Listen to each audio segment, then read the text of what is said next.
call vote, which I'll actually remember to do because we're hybrid. I guess I'll do this backwards at the start of the room because I'm on Zoom myself. John? Here. Marianne? Here. Mark? Here. Ed? Here. Emily? Here. And Joe Carnahan here. If someone's hiding off camera in the room, let me know, but I think I can see you all just fine, so. All right, so thank you all for joining for, bonus FinCom meeting. So you may have picked up from the looking at the agenda or may have otherwise heard that we need to revote at least 2 numbers from the upcoming town meeting because the numbers changed since March 11th when we voted on them before. I see Henry is joining here 2 minutes after, so cool. All right, so we do always give an opportunity for public comment. Don't suppose we have any of that. I don't see anyone. It's all, yes. No one in the room, I assume? No. Cool. All right. Except Chris. He's not here for public comment. Yes. Yeah. No, I'm sure he's here to yes, talk snow and ice. I understand.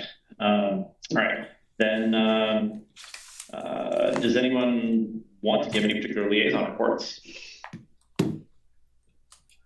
I can just say that the select board elected Melissa as chair and Karen Rose Gillis as vice chair last night, and Karen Herrick as secretary. Did they update liaison assignments? Do we have the new or same liaisons? Not yet. Not yet. Cool. All right. So, let's see. So in school committee news, the school committee has 1 more member and FinCom has 1 fewer members. Jeffrey has resigned FinCom because he was elected to the school committee. So I guess that means we'll be, filling his vacancy when we do appointments in the next couple months. All right. Any other things to share? All right. So let's get into what we're actually here for. The main thing we have to do, make sure we do before town meeting in a couple weeks is revoting a couple of the town meeting warrant articles. There's information in the packet and I will let Sharon explain. So thank you. Article 5 changed. The snow and ice number when you originally voted it was 800,000. We learned that it needed to be 900,000 a couple days later. And we changed it in time for the book, so it's correct in the book, but it needs to be revoted because the amount has changed by $100,000. Do we only have to revote that article or all the articles? Just that article, and then there's another error in the spending scorecard that when we were checking the warrant book or we were checking the presentation for town meeting, we recognized that the debt number didn't tie back to the debt schedule that was in there and it was off by $10,000. We need to revote the debt service number and that's it. Again, just that line and not every line, right? I think you could just do that line, yeah, because you do line by line and all the other ones are fine, so. Yep, good. And Joe McDonough just walked in, so you can add that to attendance. I see. Look at that. Thanks, I got that for the minutes too. All right, so first, with respect to Article 5 and the updated number, does anyone have any comments or questions? Do we think we're done? With snow and ice? I hope so. Was that 100,000 just since the vote, the last vote? Was it something that was incurred between March and April? It's a combination of just residual costs from the winter. We have a bunch of repairs that are now being discovered once the snow melted that we have to go out and, between fences and walls and different things that we have to repair, equipment repairs and related, left over from the winter. That's considered snow and ice budget and not another part of the budget? Yeah, because it was caused by snow and ice. So it isn't just the little snow clearing, it's correct. Okay. But the final number will come in probably under 900. All right. I hope so. And we haven't used any of the FinCom reserve yet? No. No, we didn't. So with. Well, it's with- 900 plus the 675 that was originally appropriated. Exactly, but the 900,000 is in addition to what was originally budgeted for. So we're really up there at a very high number, over $1 million for snow and ice. But we haven't had anything for a bunch of years. I mean, we probably haven't seen, It's Is the it- first time in a long time. I guess we can't compare it to like 2015 because of inflation, so. I mean, we did ask for money last year. I want to say it was like 250. It wasn't to this level. It's like 1.6 or 1.7 million in total or something like that. So when we add this extra free cash to the free cash we already appropriated, what does that mean for FY '26, that the net free cash? Oh, it's like $8.5 million. Yeah, it's just to kind of, I mean, I know it's a snow year, but just as when It's people not, get into yeah, it's not something we topic, could do. I can't bring up something that's not on the agenda, but when we think about future free cash usage too. I feel like I've said before, I think that this fiscal 27 budget is probably the last budget we could get away without an override, because we're putting our bond rating at jeopardy, because the amount that we're using, we don't regenerate at the level that we're using. So we're planning for free cash to go down. And it will probably go down more than what we expected, because we didn't expect this. So I feel like it just lends itself to more thought. It should be, I mean, it's not up to me, but fiscal 28 would be what I Just do. understanding the shortfall that we have, that this shortfall isn't gonna get any shorter. Oh, no. I feel like every time I turn around, it gets worse, so. But did I get that right? Total planned free cash usage for FY '26 ended up being $8.5 million? Yep. Okay, Like with all the free cash that was used between the original budget and the two town meetings, November and April. Which I've never. Is that net of regeneration or? No, regeneration doesn't happen until after the year is over, so June 30th we'll know something more about regeneration. So, but, I mean, I think that's overly optimistic to think we'd actually regenerate more than that. I think we're definitely looking at free cash going down again. It went down by $2 million this year. I would guess that it would go down at least $2 million, if not more. And I just feel like we definitely are in a situation where the AAA bond rating could be in jeopardy if we don't consider that, because we look at the future budgets. So does that, you have tranches of borrowing for Killam and Recal. So the current one wouldn't be impacted, but if hypothetically we had a reduced bond rating and no override, because people just said, oh, we've had enough with those two, then the cost could end up being more because of the worse bond rating. Because if they step you down, I think I'd asked the question about what's the difference between the step down from the AAA, and it was a significant number. I think it was at least a $1.5 million difference in interest. So, and that was at the time. I don't know what the interest rates will look like when we're actually issuing. So it's definitely not something I would want to see happen. I mean, as I said before, we're going to do whatever we can to plan to make this work, the best we can. And if that means we ban for the second tranche of debt, so that if fiscal 28, if we want to have an override, there wouldn't be additional debt hitting or excluded debt, that would be an option. We've talked about the potential of having a number for the override and bringing it in over time, like over 2 years or 3 years. That's an option. Jane recommended possibly, she's seen other communities do kind of like a menu option of override numbers, where you say, well, this much money will get you this much money will get us this plus this, like this will stabilize the budget, this will, that sort of thing. So so that people have an option of what they pick. The timing of it is very unfortunate. It's not helpful to have a need for an override with two huge projects being added. Has anyone, go ahead. Will the debt on the two projects be all incurred before FY '28 though? No. I mean, we're doing it in two tranches. We borrowed one tranche.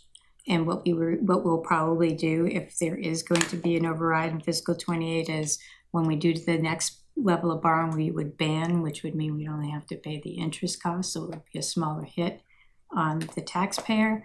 And then it would show up in 29 because we would be borrowing in probably 28. So my question was just thinking in a different direction. In the past, when all the smart growth happened in downtown, that was new growth. It helped, not, the only new things I know of is, there's two different projects, one's being proposed and one is being built on South Main. And now we've all probably heard about the former Dowd Medical, though that would just be redeveloped inside. They're all apartments though, not condos, but has anyone projected how much the tax base might grow from at least the, like, I mean, projects? the new growth numbers, I Yeah. had gotten an estimate from the assessor recently. Okay. It usually gets to me around, I wanna say it's like usually before, November town meeting, I know what that new growth number is gonna be for Yeah. them. Like if there's an estimate built into our budget, but it has to be certified by DOR, and that's when I would know. But I don't think anybody's ever given me a number of, oh, we've got these developments that are gonna add X amount. I've not heard about what you're talking about. because I'm not Well, as yeah, I familiar. know, I just would follow with CPDC. I know that one's going, and then I don't know when, like, the thing at the corner near McDonald's went on. Yeah. Go ahead. I'm going to jump in here because Marianne is asking really good questions that aren't on the agenda. Yeah, I know, it's and just more, questions that I'm really interested in the answers to, but that aren't on the agenda. yeah, no, I know, So, just thinking of I should numbers. probably jump in here and do the chair thing. Sorry, yeah, no, it's, So, you're right, you're talking, About to say, like this is coming back when we talk about future agendas, so we'll get back to that shortly, hopefully very shortly. Any other discussion about the modified version of Article 5 here? Can I just ask Chris something? Yeah, and I asked this before too, and I'm just trying to understand, like roughly, like, do you have any idea like what the breakdown would be of like the snow budget? Like, in terms of use of consultants, I'm just trying to think, is there anything different we could do? And I say this as like, now I understand the tree damage that your crew was in my neighborhood today, thank God, repairing the tree line, so I didn't understand that actually impacted, but I can see a lot of tree line damage all over town, right? So, I mean, if we had a larger budget to be able to hire more staff, we wouldn't have to hire as many contractors. It's kind of like a balancing, yeah. But have you looked at, like, would that ever make sense? I'm not trying to, like. I mean, we definitely could always use more staff, because we could use them the rest of the year too. But, if you have more staff for plowing, then you don't need as many contractors, to help you out during the winter. Because we're like at bare minimum, now between staffing and contractors just to get all of the routes completed. Yeah, I know this was an unusual winter, but I don't know, like, it's probably the same question for the fire department. Like, would more staffing be cheaper in the long run than, overtime or contracting in this case, so. Yeah, I mean, I haven't actually run that analysis, yet, but I mean, as I said, more staffing would allow you to utilize them more during the year to get more infrastructure, work done during the regular course of the year too. That would definitely bring up your baseline every year, Yeah. whereas snow and ice isn't high every year. Do you know what I mean? Like if you add the additional staff, it might save you a little bit on snow and ice, but then you're gonna have a higher budget that you're committed to and higher every year. accommodated Yeah. costs. Yeah, with and all the benefits. I was benefits. going to say I was waiting for somebody to mention the fact that we got to pay for the health insurance if they're not contractors, and that is of course killing us.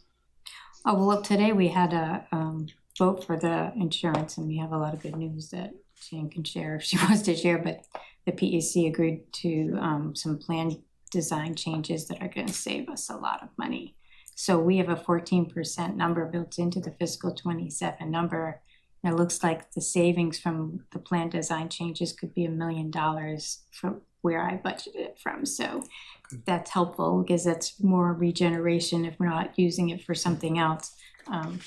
But yeah, we were able to really quickly get through the negotiations, and today I think they voted to ratify the contract that we had put forth. So there's a lot of positive changes in that health insurance number that we've done.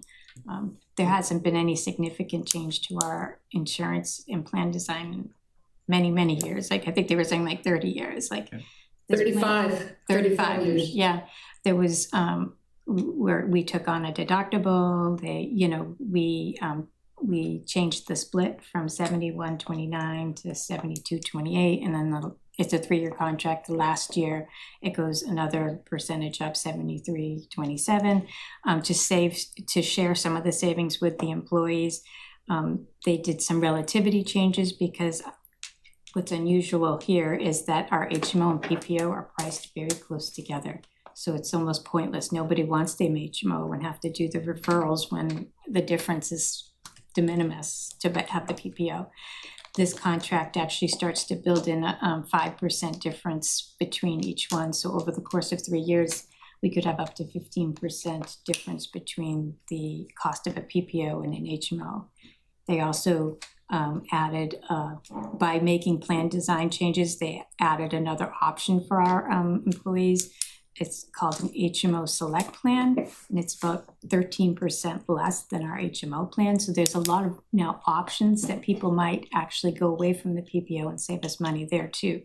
But our numbers, we're assuming everybody stayed still, just to be conservative. But if people make a lot of changes, there could be a lot more savings. If people say, this is too expensive, I don't want the PPO, I'm gonna go to the HMO, because now there's beginning to be a significant difference in savings there. Or even the select plan, because the select plan only allows you to go to places in Massachusetts. Your doctors have to be in Massachusetts and excludes places like Mass General. Some hospitals like Boston Children's are included, but Mass General is excluded. So you'd have to make sure your doctors are on that plan, but there's significant savings that can be had there. So a lot of great changes are happening on that PEC agreement. They worked very well with us, especially, new town manager and all that. You didn't know how it would go, and it was a very productive meeting with them, and we went through it very quickly and made a lot of positive changes that will save us some money. I think it was like $3.6 or $3.9 million we projected over 3 years of the contract that we'd be saving, so that will help us for sure. What is that? 3.9, Yeah. Sharon, 3.902. Yep. What is that savings due to the percent increase that we're looking at? So if we had done nothing plan design, it would have been a 10.86% increase. So we got the number for health insurance increase after I'd already budgeted the 14, because we never know it in time. So making that change reduced it by 5.17%, I think. So all the changes that we made that much of a difference in how much we'll be charging. Where we added the relativity, 5% you get more, there's more savings built into the HMO plans, because in order to build that relativity into the PPO plan, making it a little bit more expensive, more of that increase is going on the PPO. So it's not across the board 5.1, but it's significant savings, because it's a number that's been trending upwards in scary ways for the last couple of years. It's like ballpark, it's like 5% Yeah, increase versus about. 14 that we were planning. Yeah. Okay. Yeah. A little under 5, so really it will be helpful, because it seems like we have all these surprises that come up during the year, and knowing that health insurance has that kind of buffer, it could be a reason that we're moving money from health insurance to something else and not taking out more free cash. What's I know the percentages, but what's the dollar amount? Dollar amount for what? The change from 14 to 5% in the budget? She said, Over $1 million. I It's think over it's $1 million. $1.1 million or something like that. It's a good sized number just for fiscal 27, and each year they had told us to expect a double-digit number for the next few years. So for the next 3 years, we assumed a 10% increase, which is kind of what they've been telling us. And so when we projected out the numbers based on the plan design that was chosen, that's how we got to the 3.9%. We took the budget number we had and we increased it by 10%, and then we calculated, what it would look like going forward. So we're optimistic that we'll see probably more savings than what we're projecting, because I think we were fairly conservative about how we calculated that savings. So that's positive news and going in the right direction, because so many things still aren't going in the right direction. The snow and ice was the one number that had been fairly well behaved as inflation started, and last year we needed a little bit of money and now we need a lot of money. So nothing's gonna happen with the and this probably hits you, right? With the gas prices that have gone up, there's not any more, we need to have a fuel surcharge for the to get us to the end of 2026, because now it's $1 more a gallon or whatever to fill up all our trucks, or not No. yet? We haven't noticed haven't anything as of yet. I mean, if something like that were to happen, that would be something we'd come to you for FinCom reserves, and you guys haven't used any, so that those things would be there, if that should come to pass, or if by some chance snow and ice continues to happen, which I would be It's done. shocked at this point. Well, it's not just you guys too, it could be police and fire vehicles, I mean, anything, Yeah. any town vehicles, I suppose. All of that comes out of the Yeah, DPW budget though, Oh, so okay. I'm not seeing it yet.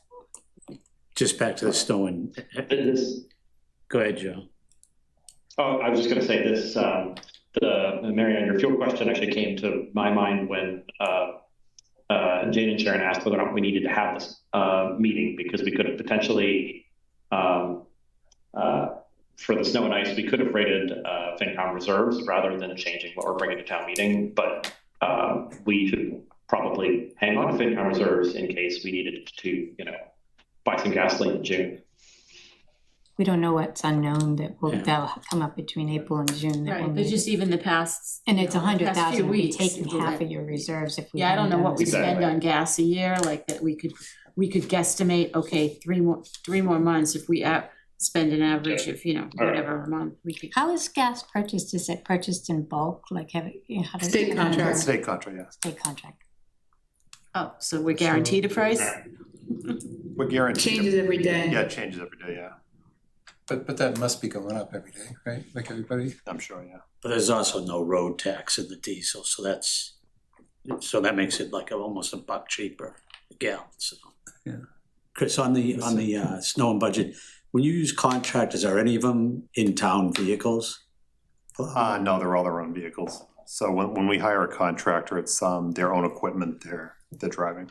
Is there, like, could you hire people to be in the town trucks if we? That would be a separate contract that we'd have to do. We've never done that before. No, Do we? The liability would fall to the. Yeah, I'm not town sure how the if we did liability would that. work on they that. wouldn't be covered. It wouldn't They have to be a town employee to be covered by our insurance. Yeah, it's better to have them use their own. Use their own. Independent contractors with their own trucks and how they run their business. Any more questions about snow and ice? All right, see, Emily is unmuting for the motion. Thank you. Do we need a motion on the whole article or just the line item? I would do the whole article because it changes the total, that's all. On Okay, the, like the total amount of free cash. Perfect. Motion to recommend the contents of Article 5 to town meeting as amended.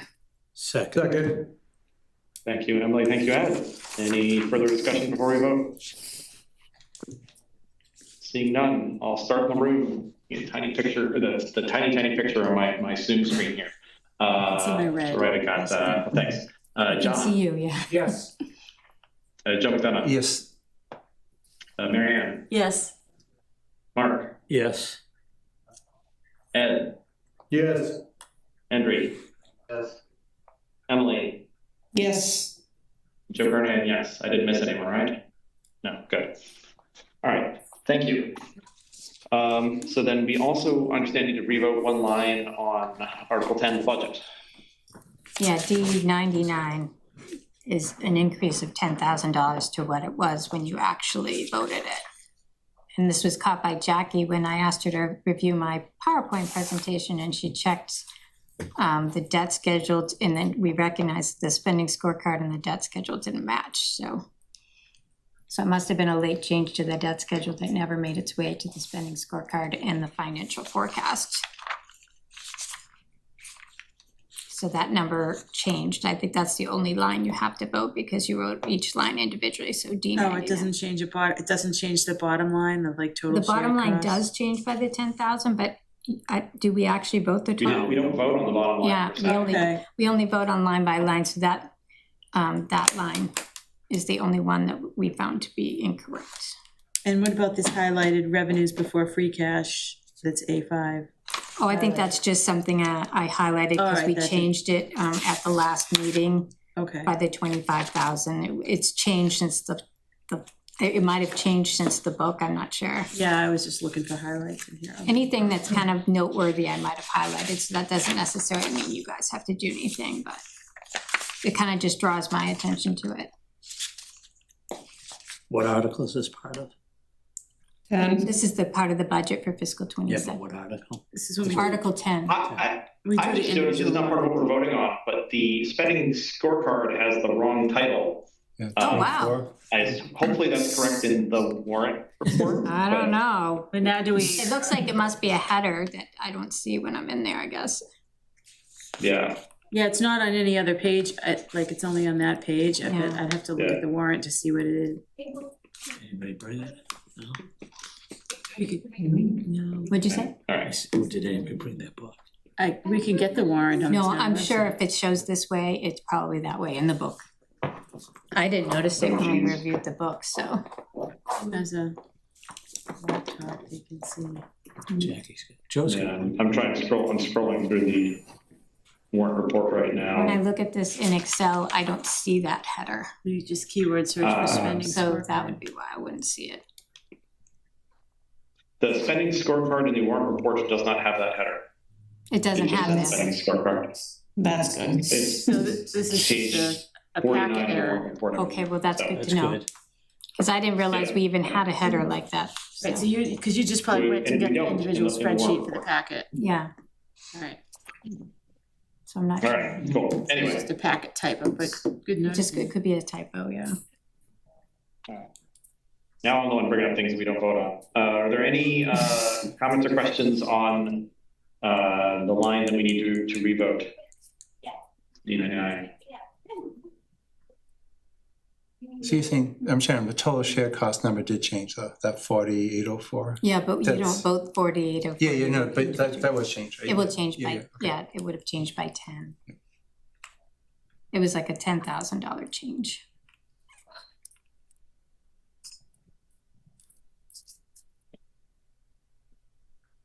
Any other?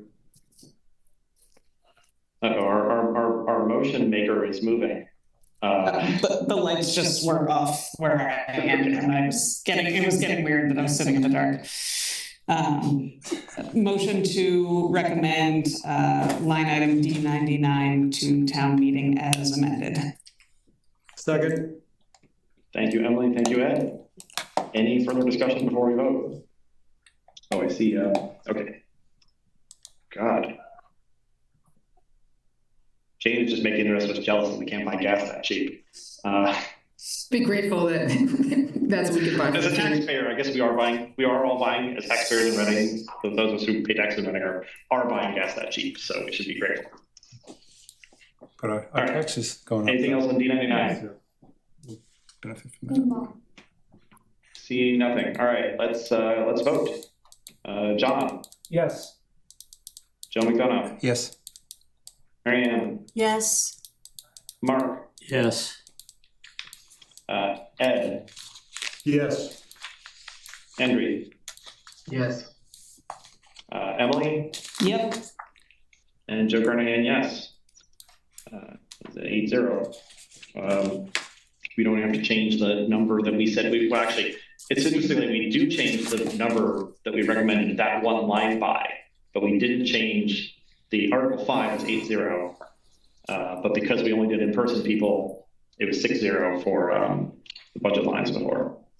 I don't know if that actually gets written down somewhere, but I'll have the best report.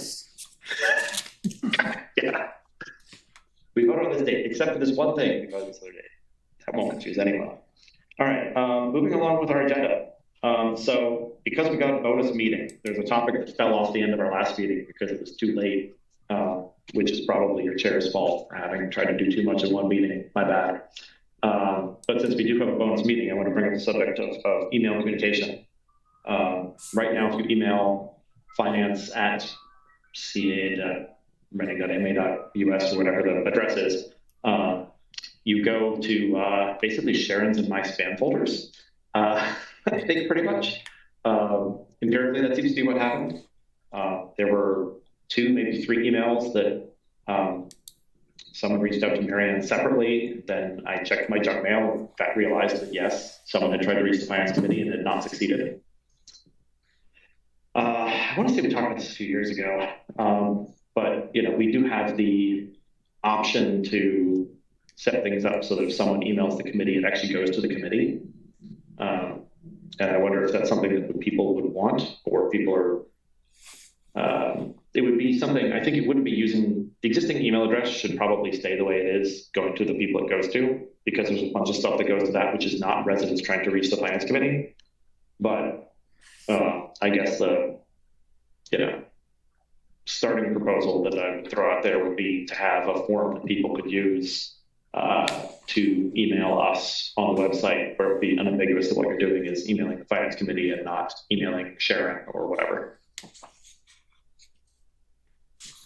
So when it goes What are to your people's spam, Joe, is something in town hall set up to automatically forwarding to your personal email, or are you given a town email as chair?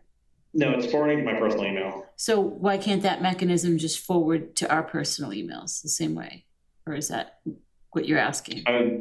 That could, well, so I guess I'll turn this around and ask, maybe it's a question for Sharon. Like, I can think of why we wouldn't want to do this, but would it be possible to have all of the Finance Act messages go to all of the committee, not just you, me, and I think it probably goes to Jax too. I don't know if it goes to Jane. I don't know. I mean, I'm not involved behind the scenes with that. I would think that it makes sense that it could go to all of you, but I don't know if there's some limitation on how many people could be emailed. I Well, mean, it's just as the likely to go emails to that our he's been spam as talking about, his. I did not have them in my spam. They were sent in the evening, like 10 o'clock at night, so I didn't see them till the next day. But people were looking for them before I even got to them, because I get so many emails, so I hadn't seen it yet. But I'm open to whatever you guys want to do. I don't know what the technology limitations are. It would seem to me that there shouldn't be a limitation. It should be that we could all be emailed and CC'd. I feel like the more people that get to see the email, the less likely it would fall into one person's spam and nobody see it, you know? So I would be on board with whatever you guys think, and I can find out if that's a possibility. Yeah, my only question is like how we respond to it. You know, do we have to, is it just acknowledging, or is it, all of a sudden do we start debating among ourselves, or I say something and Marianne goes like, what? Yeah, that's No, definitely. we're not supposed to You're not communicate supposed to it. You stumbled communicate upon, like that, right. yeah. All the You other stumbled upon boards one of have the good this. reasons. Yeah, no, that's what I'm Stumbled saying. upon one of the good reasons not to do it this way. Which is that we don't want to be routinely we don't want a system for automatically generating opportunities for all violations.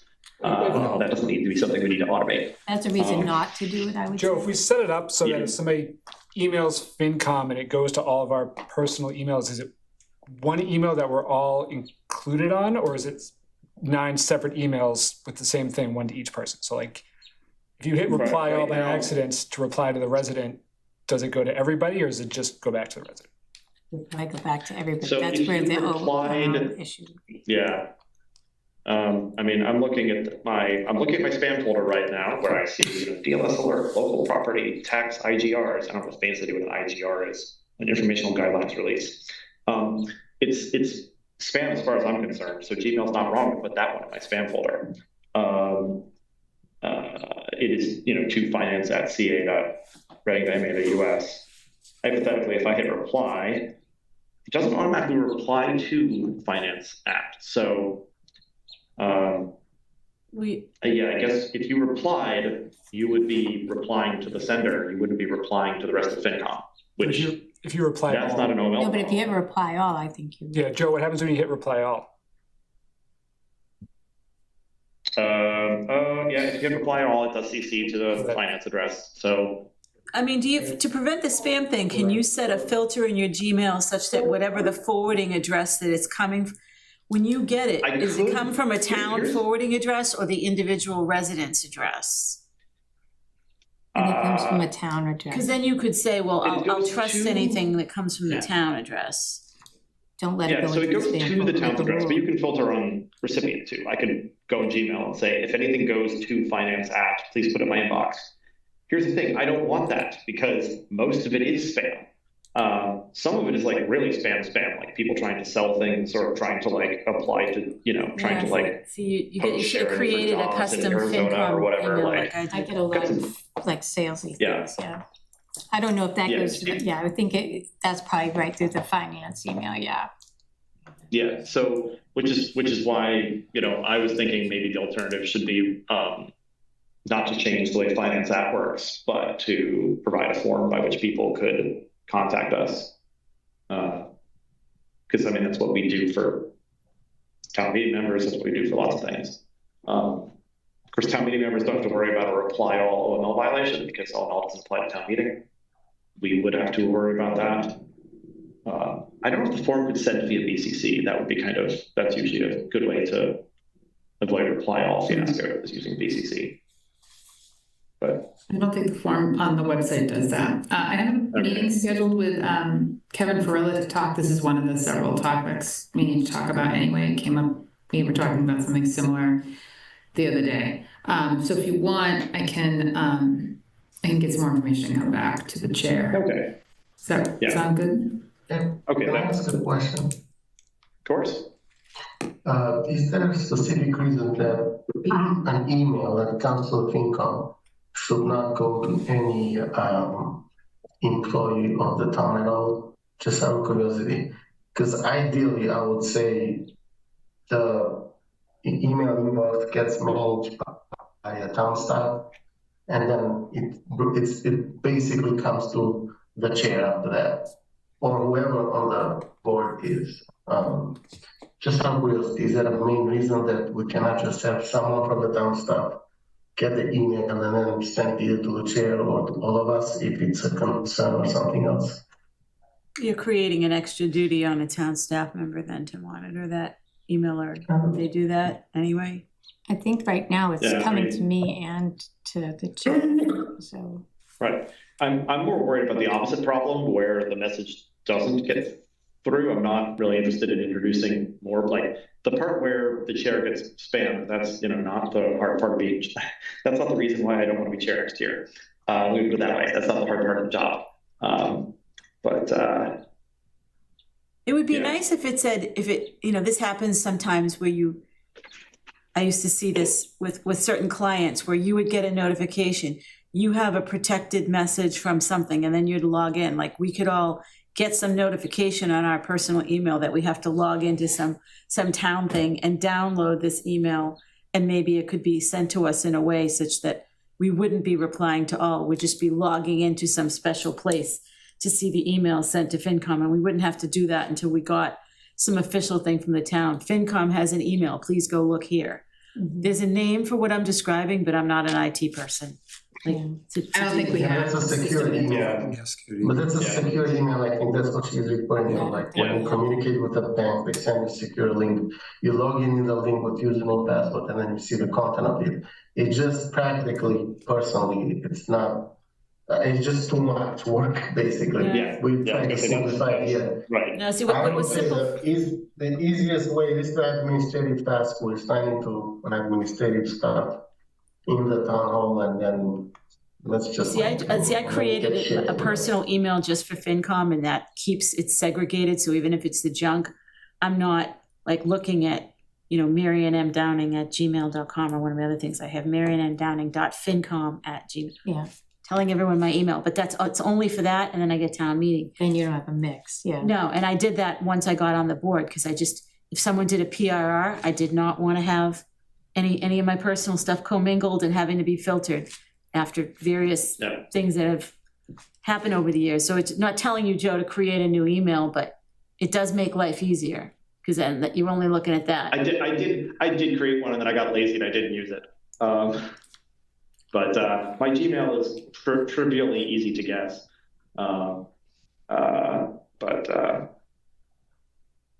The other Yeah, thing too is you could have if everybody gets the same email, then you have multiple people who could be, you know, like usually you'd want one person to respond back, right? Well, yeah, Like you could have multiple people we could responding back to designate the one same person authorized to speak for the FinCom, which is Exactly. the chair or somebody. Which is kind of why it's the chair right now. Right, Does the vice chair get Yeah. it? No? Can I do not. Yeah. Nope. Can I say that why that might be a danger to violating the open meeting law? Just saying, we get all of that email in our inboxes. I go to a cafe, I see Ed there and John, and all I can think of is talk about the email. Yeah. So I think that's why we only have the emails go only to the chair and the vice chair and someone from the staff.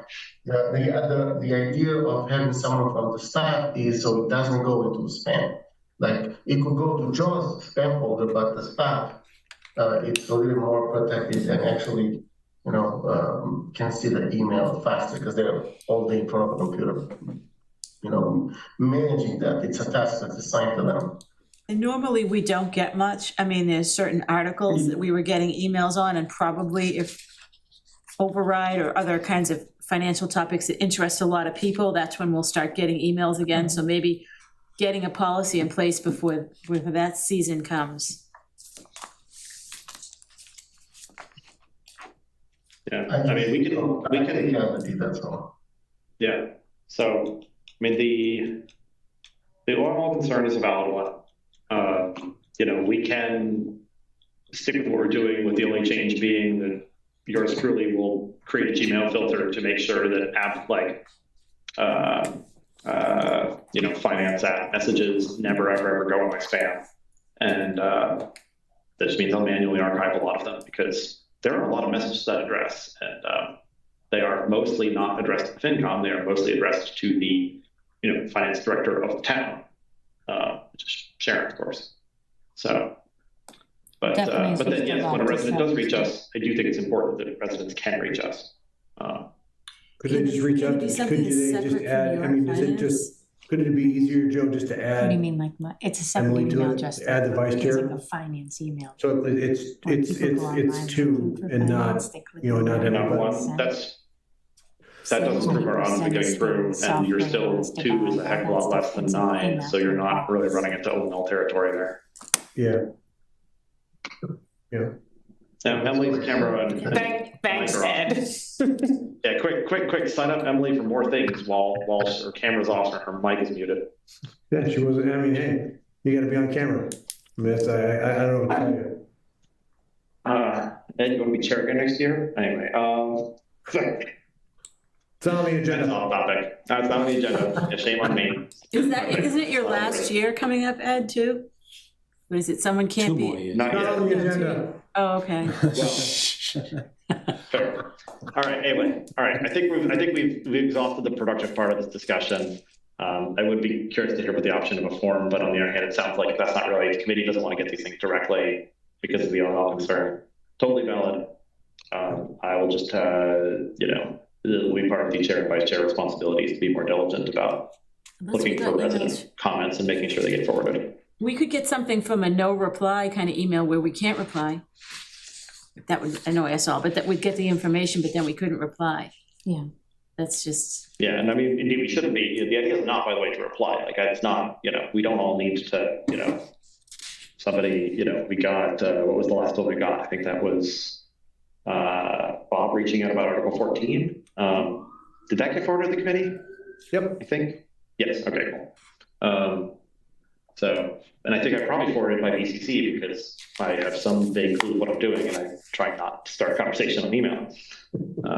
There was another yeah, citizen on COA who reached out about elderly funding too. I don't remember which one. That was one of the ones. We got several of those, yeah. Yeah. We went looking. All right, okay, but it sounds like no change to actually how we implement this. And I guess, Jane, you don't need to make Kevin do more work. Sounds like we're okay. Other than just adding vice chair as well as chair to this list. So, all right, cool.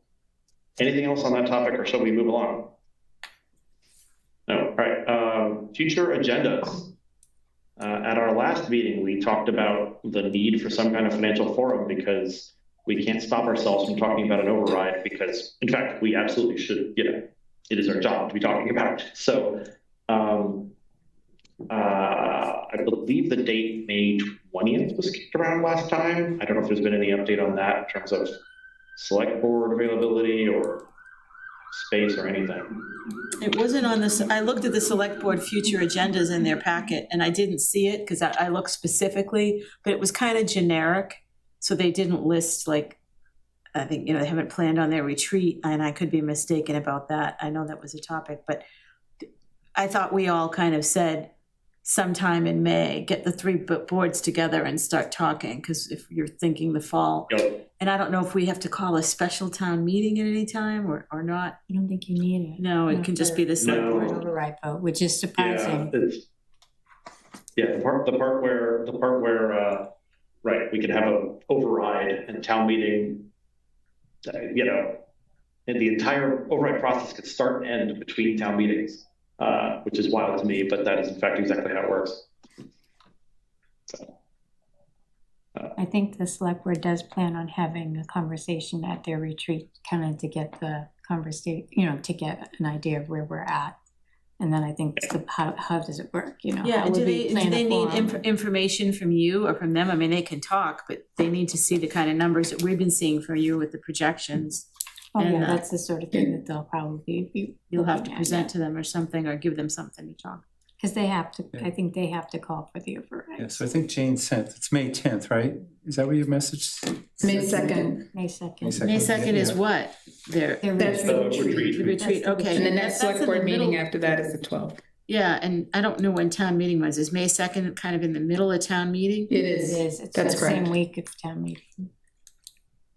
The May It's a 20th date is to Saturday. give us, you know, time after. It's gotta be before. To make sure that we are Memorial good Day. and done with town meeting, even if people want to talk for a long time, as they sometimes do. That we would be well done with that before the week of the 20th. Yeah, I mean, 4 nights of town meeting would take us through May 7th. So, all right, are there other things besides like the elephant override in the room? Are there other things that, you know, we should be preparing as we plan for that forum? Because I don't think this committee is not going to meet again until then, unless something weird happens.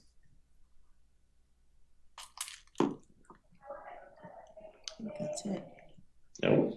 Okay. I mean, that's, you know, I feel that one agenda item is the biggest one that this committee will, you know, has had to contemplate in longer than I think maybe any of us have been here. And so, yeah, that's plenty. I mean, maybe it's just something we have a rolling, that just stays on the agenda. Future Right. agendas. So, all right. Okay. All right. Well, anything else that we need to talk about future agendas? I don't think so. June will, you know, probably have our final reserve request of the year, many other things, and July we'll meet and reorganize. So, all right, cool. Then we have the only other thing left on our agenda for tonight is minutes.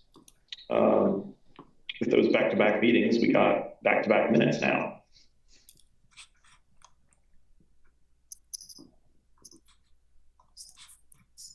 If someone can tell me what the date is, I can make a motion. 311. No, wrong, actually, 3-4 first.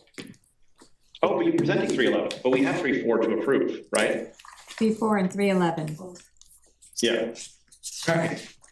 Motion to approve the minutes from the March 4th meeting as presented.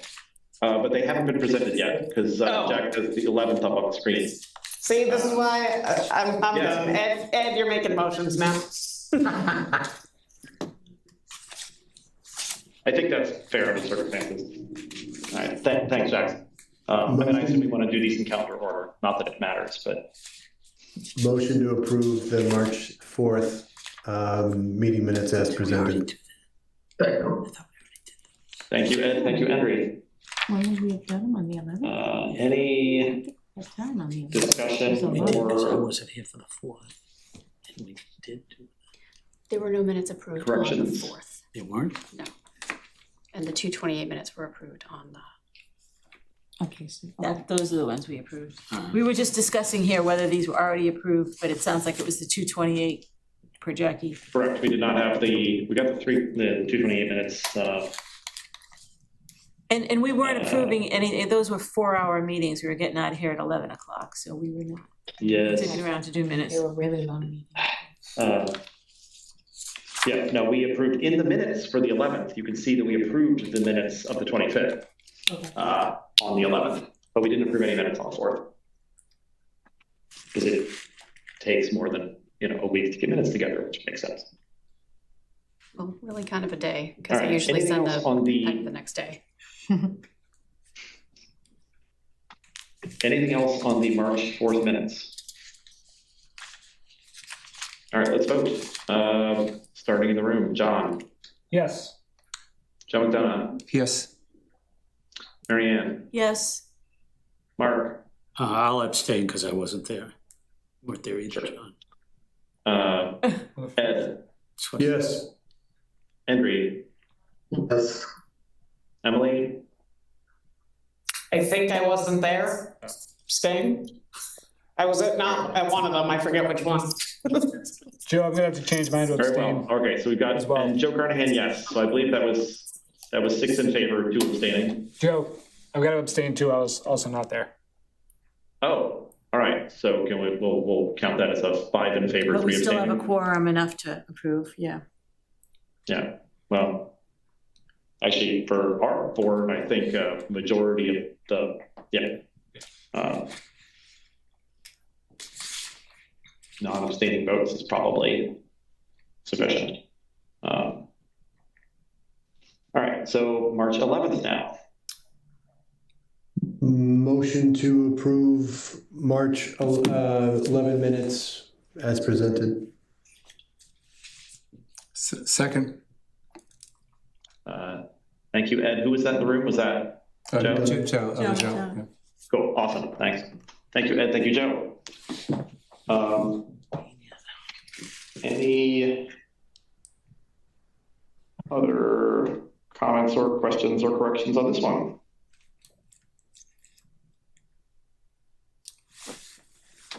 I got a question, No. Joe. When, Oh, yes, you go know, ahead, those, Mark, please. those of us that were remote signed off, should we still vote Correct. to approve all of it? I mean, It says we were to present. be clear, I think you are allowed to vote on minutes. I don't think you If are you were required to only be there for present part to of the vote on meeting. minutes. Exactly. It was on the majority. You can approve minutes that you weren't attending. Yeah, you might not want to because you weren't there, but on the other hand, like, I mean, I believe in the past, I have voted in favor of minutes for a meeting when I had the flu and watched it on RCTV instead of attending. Same. Yeah. All right, so yes, you're welcome to vote or abstain, fine either way. All right. Fair question though, honestly. I could see the logic in only voting if you've actually seen the whole thing. All right, not seeing any more comments or questions, so let's vote. Starting the room, John, Yes. Joe, Yes. Mary Ann, Yes. Mark, Yes. Ed, Yes. Henry, one abstain, Emily, Yes. and Joe Carnahan, yes. So 7 in favor, 1 abstain. That brings us to the end of our agenda. Motion to adjourn. Second. Second. Thank you, Emily. Thank you, Ed. Ed was in there. Voting, starting the room. John, Yes. Joe, Yes. Mary Ann, Yes. Mark, Yes. Ed, Yes. Henry, Yes. Emily, Yes. and Joe Carnahan, yes. Thank you all for joining for this bonus FinCom. I'll see you guys at town meeting. Thanks,